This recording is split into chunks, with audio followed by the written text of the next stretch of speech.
नमस्कार, मी अश्विनी पुरी आणि तुम्ही पाहताय द रिंगण लाईव्ह. मंडळी, राजकारणात चेहरा बदलला की केवळ व्यक्ती बदलत नाही, अनेकदा त्या चेहऱ्यामागची रणनीती बदलते, संघटनेची दिशा बदलते आणि सत्तेच्या पटावरच्या पुढच्या चालीची चाहुलही लागते. भाजपचे राष्ट्रीय अध्यक्ष नितीन नबीन यांनी जाहीर केलेली नवी टीम त्यामुळेच केवळ पदाधिकाऱ्यांची यादी नाही, तर भाजपच्या आगामी राजकीय वाटचालीचा संकेत मानला जातोय. 65 सदस्यांच्या या नव्या टीममध्ये तब्बल 51 नवे चेहरे आहेत, तर जुन्या आणि अनुभवी नेत्यांनाही महत्वाच्या जबाबदाऱ्या देण्यात आल्या. म्हणजेच भाजपने एकाच वेळी दोन डाव खेळलाय. एका हाताने नव्या पिढीला पुढे आणायचं आणि दुसऱ्या हाताने अनुभवी नेत्यांची राजकीय धार कायम ठेवायची. पण प्रश्न असा आहे, हा बदल नेमका कशासाठी? पक्षामध्ये तरुण रक्त आणण्यासाठी, संघटनेला नवं बळ देण्यासाठी, की आगामी निवडणुकांच्या रणधुमाळीसाठी आधीच मोर्चे बांधणी सुरू करण्यासाठी? कारण राजकारणामध्ये उगाच पानं हलत नाही आणि दिल्लीच्या सत्ता कारणात तर प्रत्येक हालचालीमागे काही ना काही गणित दडलेली असतात. नितीन नबीन हे स्वतः तुलनेने तरुण नेतृत्वांचं प्रतिनिधित्व करतात. त्यामुळे त्यांच्या नेतृत्वाखालील नव्या टीमकडे पाहिलं तर भाजप जुन्याच चौकटीत अडकून बसण्यापेक्षा नव्या पिढीला संघटनेच्या केंद्रस्थानी आणण्याचा प्रयत्न करतोय असं चित्र दिसतं. पण इथेच दुसरा प्रश्न उभा राहतो, नवा चेहरा आणला म्हणून नवी राजकीय दिशा तयार होते का? कारण संघटना बदलणं सोपं असतं, पण मतदारांच्या मनामध्ये बदल घडवणं तितकं सोपं नसतं. निवडणुकीच्या आधी संघटनेची मशागत करणं हा भाजपच्या राजकारणाचा परिचित डाव आहे. बूथ मजबूत करा, कार्यकर्ता मजबूत करा, सामाजिक आणि प्रादेशिक समीकरण सांभाळा आणि मग निवडणुकीच्या मैदानात उतरायचं. त्यामुळे नितीन नबीन यांच्या या नव्या टीमकडे आगामी राजकीय लढायांची पूर्वतयारी म्हणून पाहिलं तर ते अतिशयोक्ती ठरणार नाही. आता या संपूर्ण फेरबदलात महाराष्ट्राचा मुद्दा सर्वात महत्वाचा आहे. कारण महाराष्ट्र म्हणजे केवळ देशातील मोठं राज्य नाही, तर लोकसभा आणि विधानसभा या दोन्ही निवडणुकांच्या दृष्टीनं दिल्लीच्या सत्ता कारणाला नवा दिशा देणारा राजकीय किल्ला आहे. महाराष्ट्रात भाजप समोर एकाच वेळी अनेक आघाड्यांवर लढाई आहे. एकीकडे महायुतीची सत्ता सांभाळायची, दुसरीकडे स्वतःची संघटनात्मक ताकद वाढवायची, मित्रपक्षांसोबत जागा वाटपांचं गणित जुळवायचं आणि तिसरीकडे उद्धव ठाकरे गट, शरद पवार गट, काँग्रेस आणि इतर विरोधकांना राजकीय मैदानामध्ये रोखायचं. त्यामुळे महाराष्ट्रातील प्रत्येक संघटनात्मक नियुक्ती ही राजकीय दृष्ट्या महत्वाची ठरते आणि म्हणूनच नव्या राष्ट्रीय टीममध्ये महाराष्ट्रातील नेत्यांना मिळालेल्या जबाबदाऱ्यांकडे बारकाईनं पाहावं लागेल. विनोद तावडे यांच्यासारख्या अनुभवी आणि संघटनात्मक दृष्ट्या प्रभावी नेत्याला महत्वाची भूमिका मिळणं हा साधा योगायोग मानायचा का? पियुष गोयल यांच्यासारख्या नेत्याला पुन्हा राष्ट्रीय पातळीवर महत्वाची भूमिका देणं हे महाराष्ट्राच्या राजकीय वजनाची कबुली आहे का? आणि मग प्रश्न असा आहे, भाजप दिल्लीच्या संघटनेत महाराष्ट्राला केवळ प्रतिनिधित्व देतोय की महाराष्ट्राच्या राजकीय क्षमतेचा राष्ट्रीय पातळीवर अधिक आक्रमक वापर करण्याची तयारी करतोय? कारण महाराष्ट्रात गेल्या काही वर्षांत राजकारणाचा चेहरा मोहराच बदलून गेलाय. शिवसेनेत फूट पडली, राष्ट्रवादी काँग्रेसमध्ये फूट पडली, महायुती आणि महाविकास आघाडी अशी दोन मोठी राजकीय ध्रुवीकरण उभी राहिली आहेत. आणि आता मतदारांच्या मनातही या सगळ्या घडामोडींचं गणित सुरू आहे. अशा परिस्थितीमध्ये भाजपनं संघटना नव्यानं बांधण्याचा निर्णय घेतला तर त्यामागे केवळ प्रशासकीय कारणं शोधून चालणार नाही, हा थेट राजकीय डाव असू शकतो. कारण सत्ता मिळवण्यासाठी फक्त नेते पुरेसे नसतात, संघटना लागते, मोठ्या सभांना गर्दी जमवणारे नेते असतात, पण मतदानाच्या दिवशी मतदाराला बूथपर्यंत घेऊन जाणारा कार्यकर्ता असतो. म्हणूनच भाजपच्या नव्या टीममध्ये नव्या चेहऱ्यांना मोठ्या प्रमाणावर संधी देण्यामागे पुढच्या काही वर्षांसाठी कार्यकर्त्यांची नवी फळी उभी करण्याचा प्रयत्न आहे का? तरुण मतदार, महिला मतदार, नव्या सामाजिक घटकांपर्यंत पोहोचण्यासाठी संघटनेची रचना बदलली जाते का, हा प्रश्न विचारावा लागेल. आणि इथेच भाजपचा राजकीय शैलीचा एक महत्वाचा पैलू समोर येतो. पक्ष केवळ निवडणूक आली की संघटना जागी करत नाही, निवडणुकीच्या बऱ्याच आधीपासून राजकीय जमिनींची मशागत करतो. म्हणजे आज पदाधिकारी, उद्या मतदारसंघ, त्यानंतर बूथ आणि मग निवडणुकीच्या मैदानात अंतिम डाव. म्हणूनच या नव्या टीमकडे 2029च्या लोकसभा निवडणुकीच्या दृष्टीनं पाहिलं तर प्रश्न अधिक गंभीर होतो. 2029 अजून दूर आहे असं वाटतंय, पण राजकारणात वेळ कधीच थांबत नाही. आज नियुक्त झालेला पदाधिकारी उद्या राज्यात संघटनात्मक जबाबदारी घेऊ शकतो. आज उभा केलेला कार्यकर्ता उद्या बूथ सांभाळू शकतो आणि आज आखलेली रणनीती उद्या लोकसभा मतदारसंघात मतांचं गणित बदलू शकते. त्यामुळे आजचा निर्णय, उद्याचा परिणाम हा भाजपच्या या संघटनात्मक फेरबदलाचा गाभा असू शकतो. मात्र भाजप समोरही एक मोठं आव्हान आहे. नव्या चेहऱ्यांना पुढे आणताना जुन्या नेत्यांची नाराजी वाढणार नाही ना, अनुभवी नेत्यांचा प्रभाव कमी होणार नाही ना, आणि सर्वात महत्वाचं म्हणजे नव्या जुन्या नेतृत्वामध्ये संघर्ष झाला तर त्याचा फटका संघटनेला बसणार तर नाही ना. कारण म्हणतात ना, घरातील भांडण बाहेर आलं की तमाशा होतो.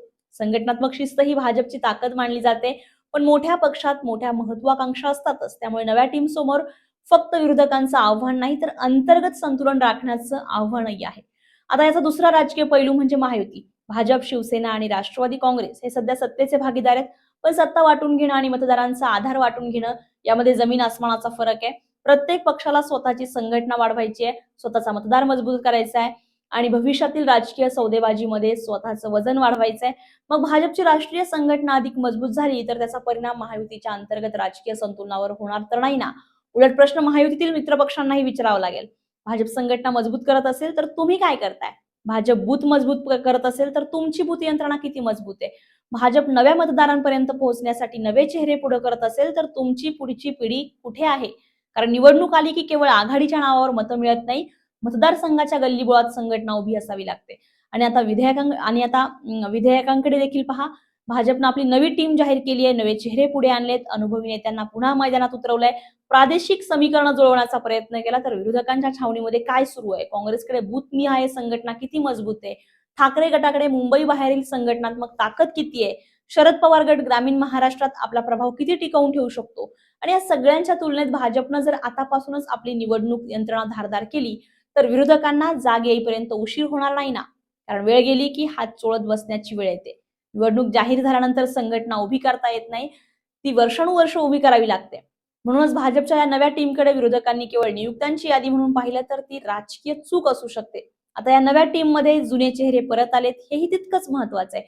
वसुंधरा राजे, राम माधव यांसारख्या अनुभवी नेत्यांना पुन्हा महत्वाची भूमिका देण्यात आली आहे. तर स्मृती इराणी यांच्यासारख्या नेत्यांनाही राष्ट्रीय पातळीवर जबाबदारी देण्यात आली आहे. म्हणजे भाजपचा संदेश स्पष्ट आहे का? नवं हवं पण जुनं फेकून नाही. अनुभवही हवा आणि नव्या पिढीचं नेतृत्वही हवं. ही सांगड कितपत यशस्वी ठरते हे पाहणं महत्वाचं ठरणार आहे. पण आता एक अत्यंत गंभीर राजकीय प्रश्न आहे. भाजपने नव्या टीम मध्ये एवढ्या मोठ्या प्रमाणावर फेरबदल का केले? पक्षाला नेमका कोणता धोका जाणवतोय? मतदारांच्या बदलत्या मनोवृत्तीचा अंदाज पक्षाला आलाय का? काही राज्यांमध्ये संघटनात्मक आव्हानं जाणवत आहेत का? की पुढील मोठ्या निवडणुकांसाठी आतापासूनच वॉर रूम तयार केली जाते? आणि जर ही केवळ संघटनात्मक पुनर्रचना असेल तर मग 51 नवे चेहरे का? जुन्या आणि नव्या नेतृत्वाचा हा मिलाप इतक्या काटेकोरपणे का केला गेला? महाराष्ट्रासारख्या राज्यातील नेत्यांना राष्ट्रीय पातळीवर महत्वाच्या भूमिका का देण्यात आल्या? उत्तर प्रदेश सारख्या निर्णायक राज्याला विशेष महत्व का? दक्षिण भारताला प्रतिनिधित्व का? म्हणजे भाजपचा राजकीय नकाशा फक्त दिल्ली मुंबई पुरता नाही तर देशाच्या प्रत्येक प्रादेशिक पट्ट्याचा हिशोब मोडून तयार केला जातोय का? कारण राजकारण म्हणजे फक्त भाषणबाजी नाहीये, तो आकड्यांचा खेळ आहे, मतदारसंघांचा खेळ आहे, सामाजिक समीकरणांचा खेळ आहे आणि सर्वात महत्वाचं म्हणजे वेळेचा खेळ आहे. आज भाजपनं आपली संघटना बदलली, उद्या विरोधकांना आपली रणनीती बदलावी लागेल का? आज नवे चेहरे आले, उद्या नवे मतदार जोडले जातील का? आज महाराष्ट्राला राष्ट्रीय संघटनेत अधिक महत्व मिळालं, उद्या महाराष्ट्राच्या निवडणूक राजकारणात त्याचा थेट फायदा भाजपला होणार का? आणि सर्वात मोठा प्रश्न, महायुतीमध्ये सत्ता आज एकत्र असली तर उद्याच्या निवडणुकीत मतांचं राजकीय वजन कुणाच्या पारड्यात जाणार?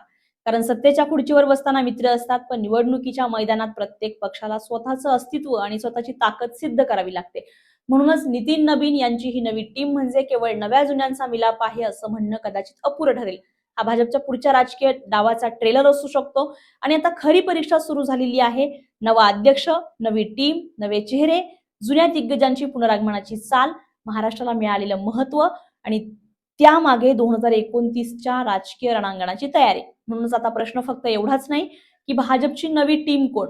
खरा प्रश्न असा आहे, या टीमला कोणत्या राजकीय युद्धासाठी सज्ज केलं जात आहे? महाराष्ट्राच्या राजकीय पटावर भाजपची पुढची चाल कोणती? महायुतीमध्ये भाजपचं वजन वाढवण्याचा हा डाव आहे का? विरोधकांच्या पारंपरिक मतदारांमध्ये शिरकाव करण्यासाठी नव्या चेहऱ्यांची ही मोर्चेबांधणी आहे का? आणि 2029च्या आधीच भाजपनं राजकीय रणांगणावर आपले मोहरे भांडायला सुरुवात केली आहे का? कारण म्हणतात ना, दिसतं तसं नसतं आणि राजकारणात तर मुळीच नसतं. आज दिसतोय संघटनात्मक फेरबदल, पण त्यामागे दडलेली असू शकते निवडणुकीची रणनीती. आज दिसतायत नवे चेहरे, पण त्यामागे दडलेला असू शकतो नव्या मतदारांचा शोध.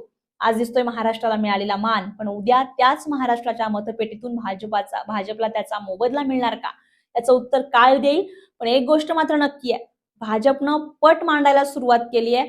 आता विरोधकांनी फक्त डाव पाहायचा नाही, तर आपली चालही ठरवायची आहे. कारण निवडणुकीच्या राजकारणात जो आधी मैदान मांडतो तोच अनेकदा प्रतिस्पर्ध्याला आपल्या खेळाच्या नियमांनुसार खेळायला भाग पडतो. आणि म्हणूनच नवीन नावाच्या या नव्या पर्वातून भाजपनं नेमकी कोणती राजकीय चाल खेळलेली आहे याकडे आता महाराष्ट्राचंच नाही तर संपूर्ण देशाचं राजकीय लक्ष लागलेलं आहे. तुम्हाला काय वाटतंय? कमेंट करून नक्की आपलं मत व्यक्त करा. आणि असेच नवनवीन व्हिडिओ, विश्लेषणात्मक व्हिडिओ पाहण्यासाठी द रिंगण लाईव्हला लाईक करा, शेअर करा, सबस्क्राईब करायला विसरू नका. तोपर्यंत मी अश्विनी आपली रजा घेतेय. कुठेही जाऊ नका, पाहत रहा द रिंगण लाईव्ह, आवाज महाराष्ट्राचा. धन्यवाद.